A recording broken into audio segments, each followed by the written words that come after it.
Hey, how you doing? Good, how are you doing today? Good. I brought you in a very rare book. You have a book. You know what? My boss is right here. Hold on a quick second. Hey, Rick, do you have a second to look at a book? Sure. Today was actually kind of weird. I was just looking at a book with Rick, and another one came in. It was just perfect timing. The Adventures of Tom Sawyer. Classic of American literature. This is actually the salesman's sample for Tom Sawyer.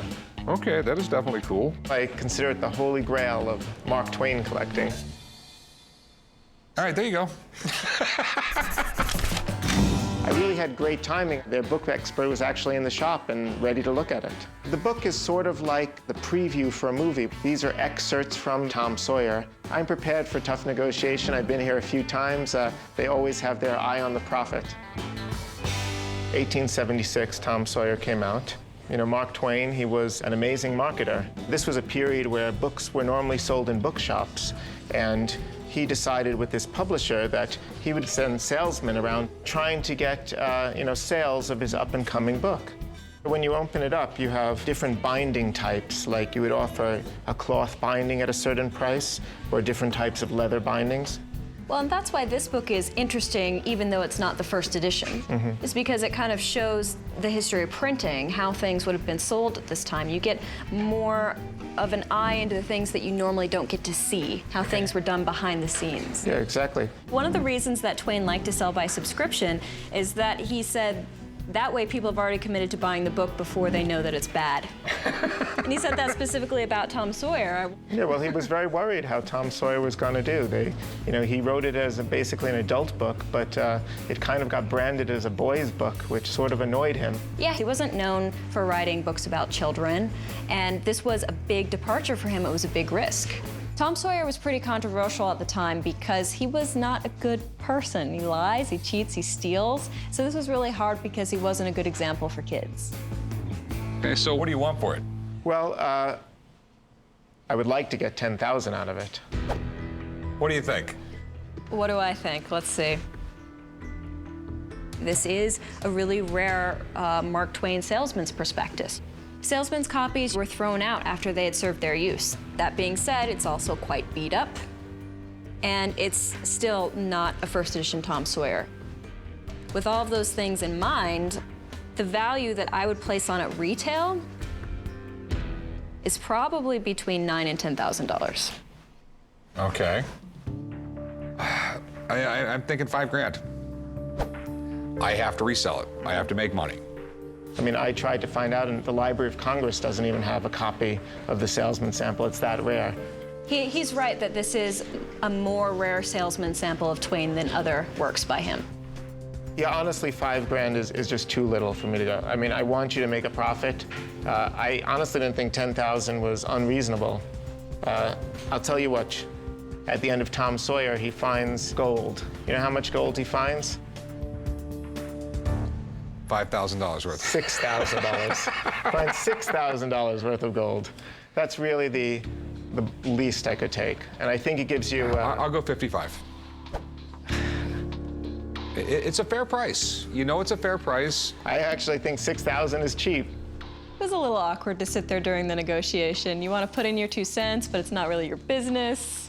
I really want to stick to $6,000. I'll go $5,500. $6,000, you will have a line of Twain collectors at your door, I promise you.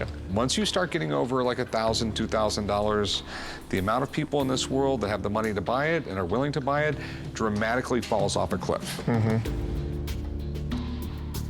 It's honestly hard to give this one up for that. It's a very special book. How about, Tom Sawyer, he swears on a blood oath. I'll do a blood oath at $5,500. $5,500. It's a deal. I'll meet you right over there, and I'll have someone write you up. $5,500 was honestly low. I think he's going to make a profit. On the flip side, I think Mark Twain would be smiling to know that I got $5,500 for a book that was likely going to be thrown out in the 1800s. Whoa.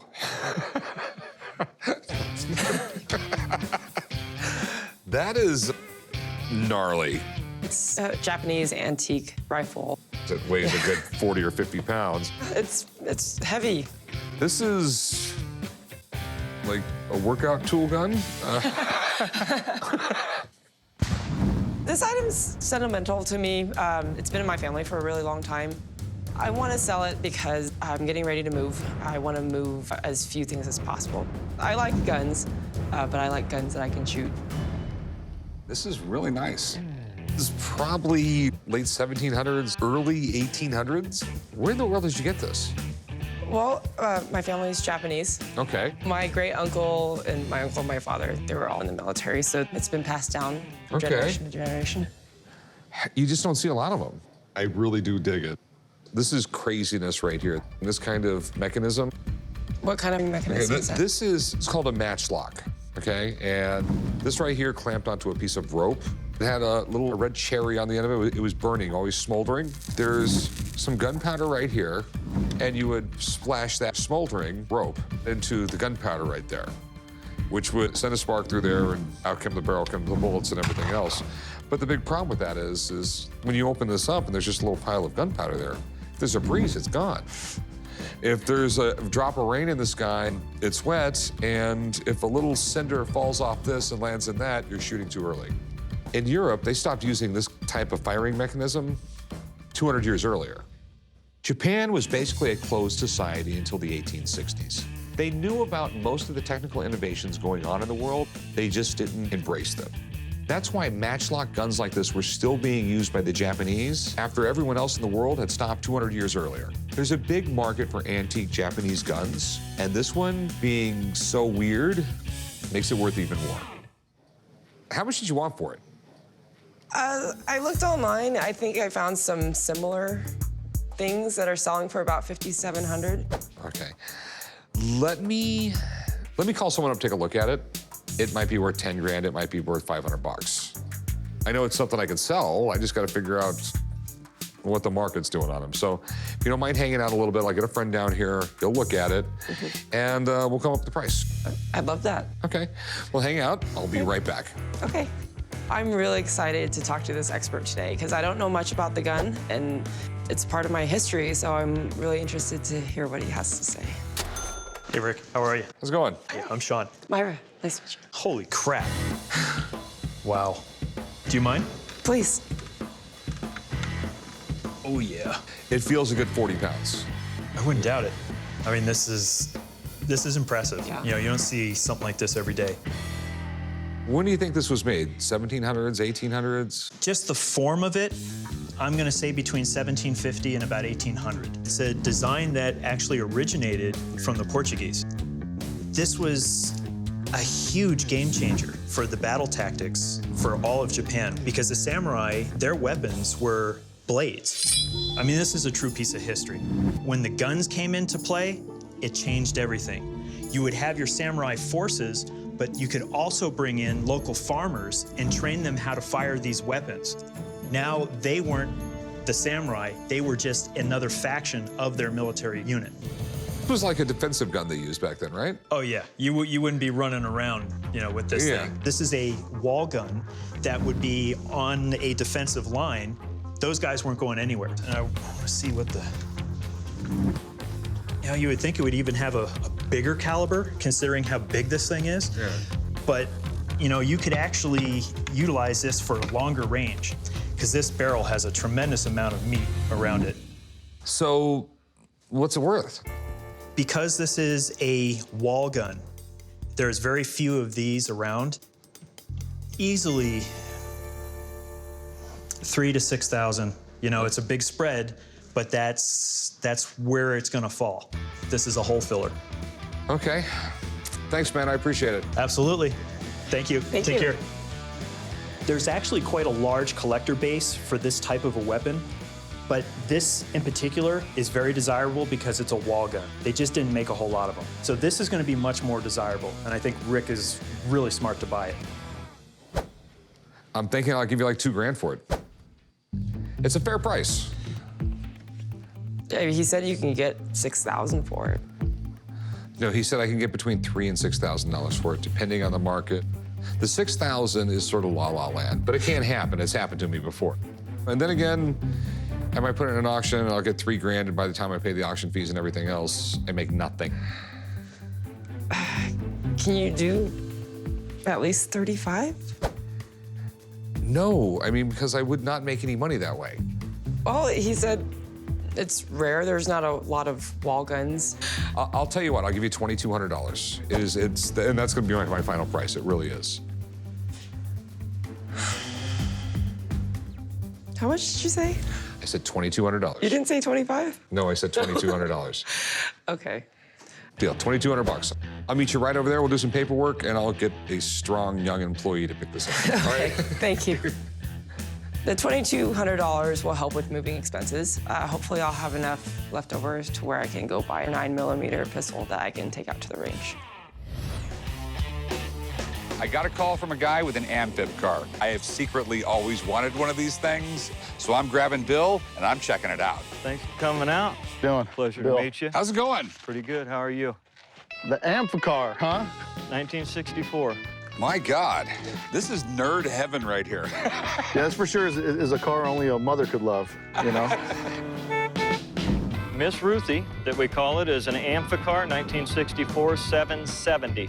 Stands for 7 knots in the water and 70 miles per hour on land. Due to my obligations of getting my daughter an education, I'm required to sell the car. I'm looking to get $48,000 for the car. The least I'm willing or able to take will be $45,000. You know what? There's something about it I absolutely love. They're cool cars, man. These were actually advertised back in the day as the sports car that floats. Yeah. They were made in Berlin, and a lot of the parts that you see are German parts. The interesting thing is they go with an English motor on the thing. When they originally went to build these, they were gonna build 25,000 of them. They ceased production after 3,800, just based on the fact that it couldn't support itself. Pretty labor intensive, and last thing you want is this thing hitting the streets and sinking. The Amphicar was built from 1961 to 1967. A guy by the name of Hans Trippel, he decided that there was a dying need for people to have a car that goes in the water. They're a real quirky, kind of weird car, and it takes a special kind of guy to own one. Yeah, President Johnson actually owned one of these. Yeah. And the story was like in his ranches in Texas or whatever, he'd have a bunch of people over, and he would just like start screaming and yelling that the brakes were out, and he'd drive it into his lake just to scare everybody. This right here, though, I dig, though, because this is so George Jetson. Yeah, George Jetson. Yeah. What's cool about this car, it's still an original paint. It is original Looking at the interior, it looks like all original interior on the car. It does have collectability value, you know, so there's always someone for these cars. So how many miles are on it? Originally, there's 9,400 miles on it. That's some low mileage. How many nautical miles? I have no idea. All right, so how much do you want for it? I'm asking $48,000. Okay. All right, let's see if it floats. Okay. And if it floats, we'll talk. Okay. Can I drive? As long as I got a life jacket. I can't wait to take Bill and Rick on a ride in the Amphicar. It's going to be wild, it's going to be wet, and they're going to fall in love with it. Someone gonna say a little prayer? Thank God the lake is shallow, my lord. All right, here we go. Oh, go right on in. Keep going. Don't even let go. All right, now how do we... Now Can I leave it in gear? Put the clutch in. Okay, clutch is in. Rick, put the stick in neutral. Let out. Give her some throttle. And you see the red light? Oh, yeah. There you go. Holy crap, this is weird, dude. Give her some more throttle. Yeah, sit right back and you'll hear a tail. That's not a good luck song, Rick. That's not a good luck song.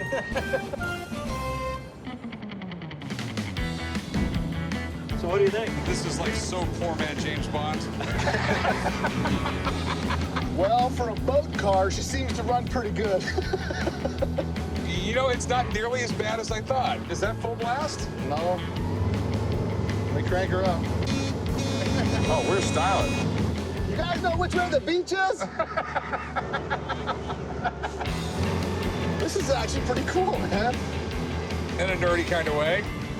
There you go. Just another day at the beach. Now I can take some off my bucket list, man. I dug it from front to back. To get in a car and do something so wrong is to drive it right into the water intentionally, man. It was just the weirdest thing ever, but it was great. It was an awesome experience to drive that thing in the water. So now the question is cool factor, and does it have $48,000 worth of cool factor? Well, there's one that went through auction that had 510 original miles. It went through at $55,000, and that's essentially a brand new car. A year later, it sold for $45,000. So that taken into consideration. In my opinion, I'd say for a car like this in this condition, you're right around 40 grand. Okay. Well, thanks, man. All right? I love this thing. I know it's nerdy, I know it's goofy, but it just says Rick Harrison all over it. I mean, what is your best price on it? What I'm really looking to get out of it, truly, is I'm trying to pay off a $45,000 loan. Will you take 38 grand for it? No, I can't go that low on it. Can you do better? It hasn't been for sale that long. I'd hate to come much below that, Rick. There's a massive risk factor, and it's tying money up for a long time. All right, I'll tell you what. I just really dig the car, and I'm seriously considering maybe keeping it for myself. Will you do 42? I mean, I think it's a fair price. It's just 3,000. It's a fair price. I just can't do 42 right now. All right, I mean, you sure? I'm positive. Thank you very much. All right. Thanks, guys. You got it. I'm not devastated, but damn close. I wanted this car. The only good thing about not making the deal is now I don't have to hide it from my wife. You bring me out here to save you from yourself. I'm crazy. I'm just nerd fabulous with that thing. It's a great car. Hey, how you doing? Oh, pretty good. How can I help you? I have a watch that I'm looking to sell. It's a woman's pocket watch from a long time ago. Did women have really small pockets back then? I came to the pawn shop today to sell my great-grandmother's pocket watch. It's been sitting in a box for probably the last 80 years, and I might as well let somebody else enjoy it. Do you know much about it? Great-grandfather bought it for great-grandmother for their wedding night. She hated it, never wore it, and she claims that he won it in a poker game, so. Okay. Definitely interesting. I love the back of it. It's absolutely great. What is that, like a spider web? Yeah, it's a little Black Widow, which doesn't seem exactly appropriate for a wedding gift. Right. No, Black Widows, they mate, and then the female spider kills the male spider and eats him. Yeah, it's pretty gnarly.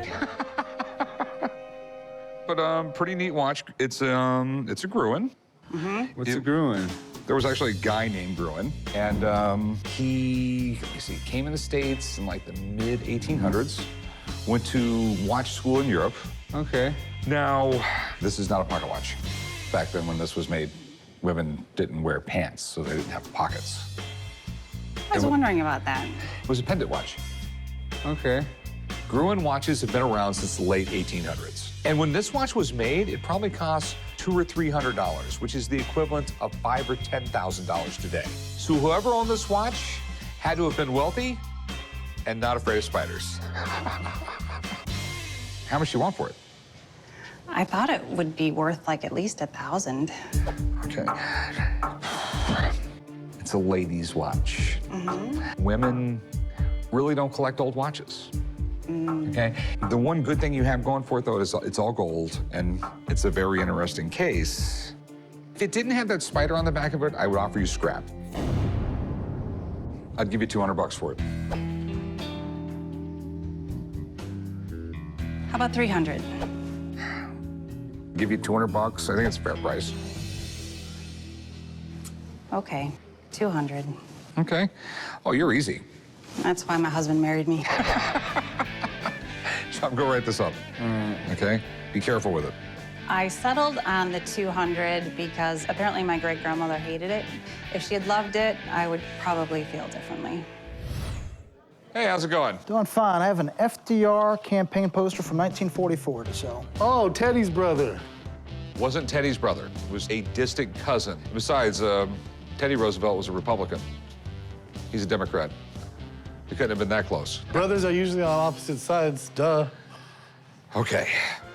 I came to the pawn shop today to sell my 1944 FDR re-election poster. I'm hoping to sell a poster for $150. I bought a small collection of posters from someone, and I had an extra, so I figured I may as well sell it. So what can you tell me about the poster? Well, it's from 1944. The last time he ran for president, he died right after he got re-elected, so this was a historic fourth term. Yeah, ever since George Washington, you ran twice, and then you let it go for the next guy. That standard was kept until Franklin Roosevelt. He didn't want to quit.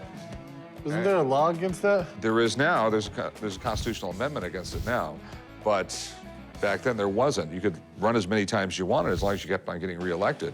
FDR was one of the most popular presidents in U.S. history. He led us through World War II, and he really spoke directly to the people with his fireside chats on the radio. You might even call him the first social media president.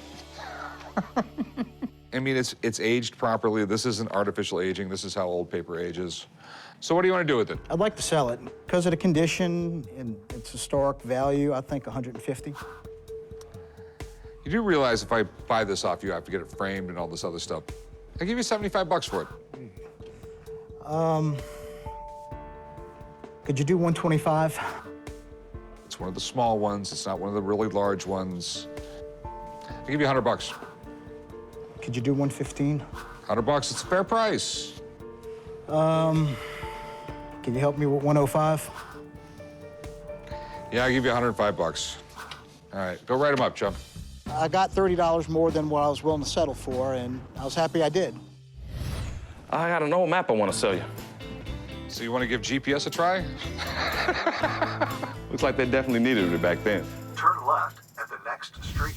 I came to the pawn shop today to try to sell my map from the 1700s. The interesting thing about the map is how we know the world to be now and how they perceived it then. I'm in it for 1,000, but I'm going to shoot for 3,000 or 4,000. All right, so how did you get this thing?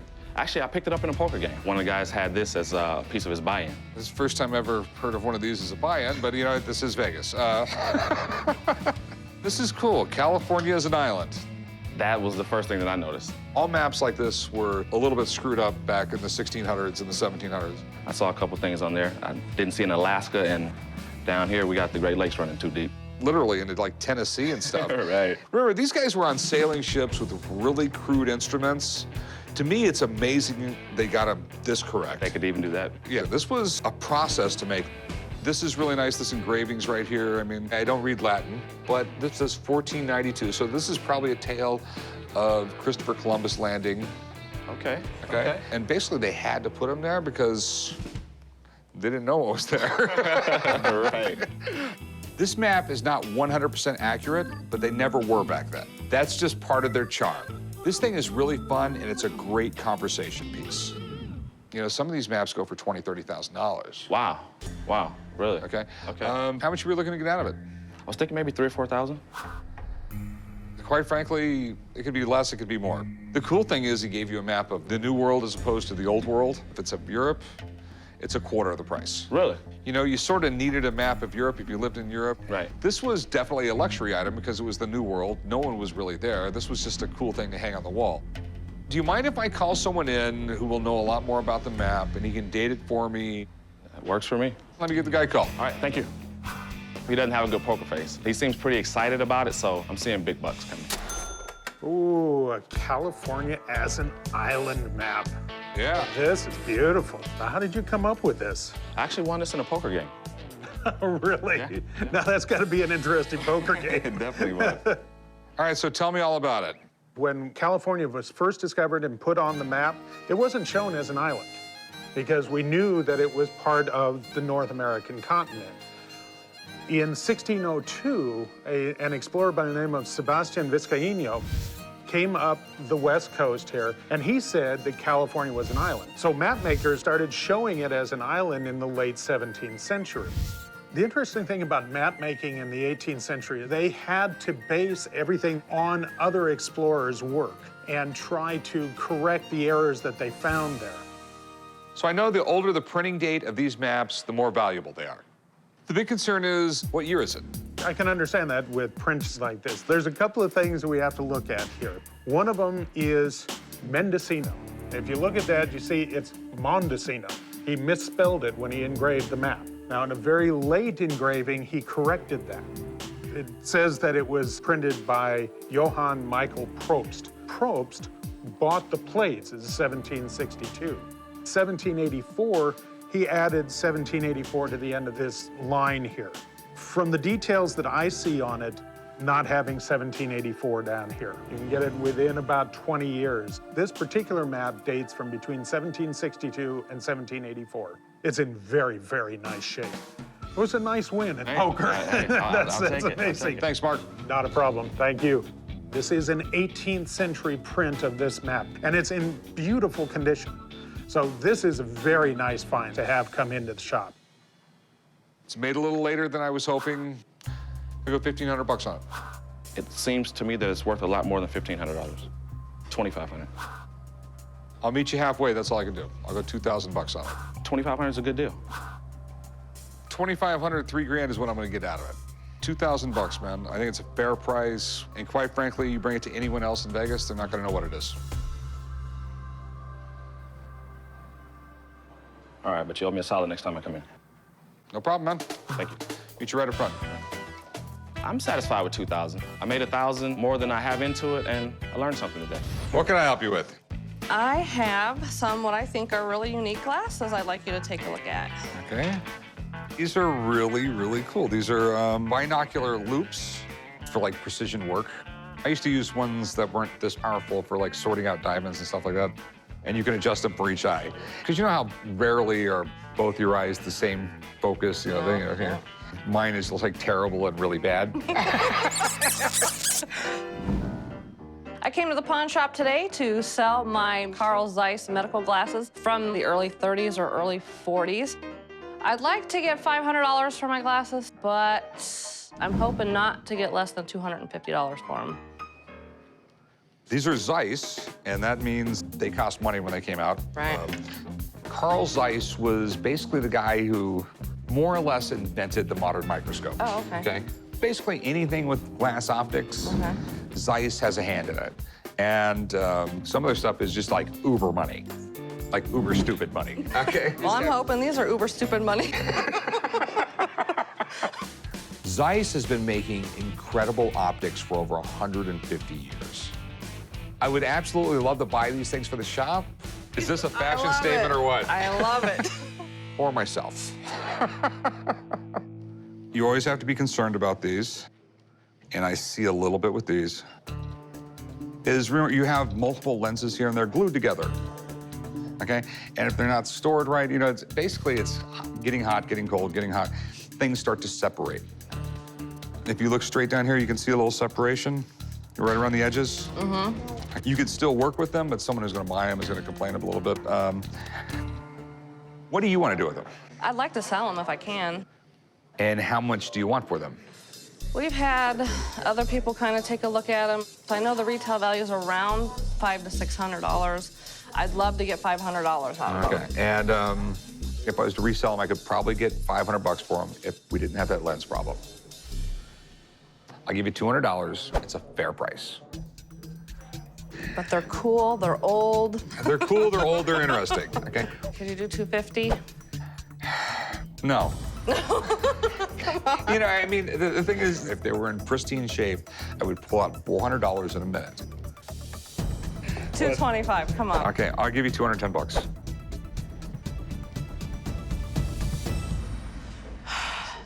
All right. All right. Thank It's a deal. you. All right, sounds good. Just try them on for me. I knew you were gonna ask me to do that. Oh, you look great. I didn't get the $250 I was hoping to get. I am very excited that we were still able to make a deal, so all is well.